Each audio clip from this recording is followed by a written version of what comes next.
CET school choice ફિલિંગની process આવી ગઈ છે અને ઘણાને એમાં થોડી મૂંઝવણ થતી હોય છે. પણ ચિંતા ના કરશો, ચાલો આ આખી પ્રક્રિયાને એકદમ સરળ રીતે સમજીએ. તો સવાલ એ છે કે સીઈટી શાળા પસંદગી કરવી કઈ રીતે? ચાલો આ ઓનલાઈન પ્રોસેસમાં સ્ટેપ બાય સ્ટેપ આગળ વધીએ અને બધું બરાબર સમજી લઈએ.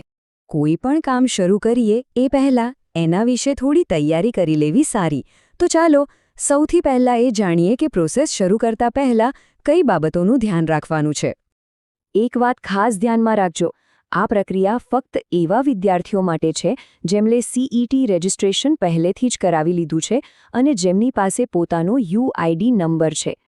સારું, તો સૌથી પહેલું અને સૌથી અગત્યનું કામ સ્ટુડન્ટ પોર્ટલમાં લોગિન કરવું. ચાલો જોઈએ એ કેવી રીતે થાય. તમારા ડેશબોર્ડ સુધી પહોંચવા માટે બસ આ 5 સિમ્પલ સ્ટેપ્સ છે. સૌથી પહેલાં ગૂગલ ક્રોમમાં સીઈટી પોર્ટલ સર્ચ કરો. જે લિંક આવે એમાં કોમન ટેસ્ટ પર ક્લિક કરવાનું. પછી સ્ટુડન્ટ લોગિન સિલેક્ટ કરો.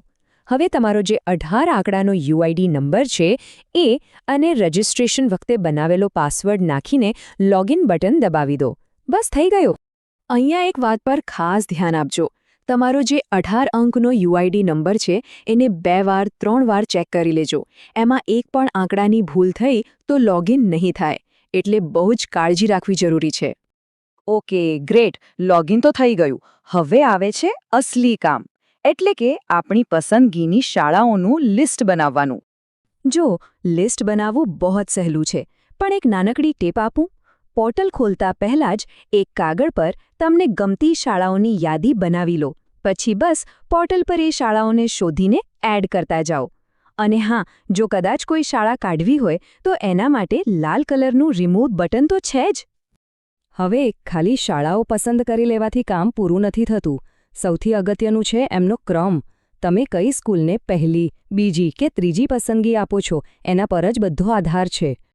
આ ક્રમ ગોઠવવા માટે તમને 2 એરો દેખાશે, એક ઉપર અને એક નીચે. જે સ્કૂલને ઉપર લઈ જવી હોય એને સિલેક્ટ કરીને ઉપરનો એરો દબાવો. જેને નીચે લઈ જવી હોય એના માટે નીચેનો એરો. એકદમ સિમ્પલ છે. બસ યાદ રાખજો, લિસ્ટમાં જે સૌથી ઉપર છે એ જ તમારી પહેલી પસંદગી ગણાશે. અને હવે આપણે આવી ગયા છીએ આખી પ્રોસેસના સૌથી નિર્ણાયક તબક્કા પર. અહીંયા કોઈ ઉતાવળ નહીં ચાલે. એકદમ ધ્યાનથી સાંભળજો, કારણ કે અહીંયા લીધેલો નિર્ણય ફાઇનલ હશે. ફાઇનલ સબમિટ બટન દબાવતા પહેલાં 1 મિનિટ રોકાઈ જાઓ અને શાંતિથી વિચારો, શું આ જે લિસ્ટ બનાવ્યું છે એનાથી હું 100% ખુશ છું? કારણ કે આ પછી કોઈ જ ફેરફાર નહીં થાય. આ વાક્ય બરાબર મગજમાં બેસાડી દેજો. એકવાર સબમિટ કરી દીધું એટલે બસ વાત પૂરી.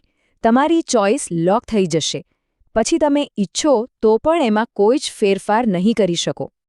તો અંતિમ ઘડીએ શું કરવાનું છે? સૌથી પહેલાં તમારી આખી યાદીને છેલ્લી વાર ધ્યાનથી જોઈ લો. પછી નિયમો અને શરતો માટે જે બોક્સ છે એના પર ટિક કરો અને પછી જ સબમિટ બટન પર ક્લિક કરો. અને બસ જેવું તમે સબમિટ કરશો, સ્ક્રીન પર એક મેસેજ આવશે કે your choices have been submitted successfully. લો, થઈ ગયું તમારું કામ. અભિનંદન, તમે આ પ્રોસેસ પૂરી કરી લીધી છે.